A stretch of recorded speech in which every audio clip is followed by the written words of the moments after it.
Good afternoon. Summer is disappearing really fast, but it's not over yet. It is still hot during the day. In fact, the weather agency reissued a heat wave advisory for Seoul this morning.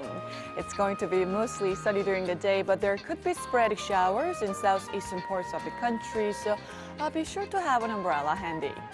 Meanwhile, central regions will see very high UV rays in the afternoon, so don't forget your sunblock and sun protective items. Enjoy the final part of summer this afternoon. Seoul, Daegu, and Gwangju will get up to 32 degrees. Chuncheon topping out at 31 degrees this afternoon. Daily highs will also cool down as the week goes on, with showers in store in the middle of the week.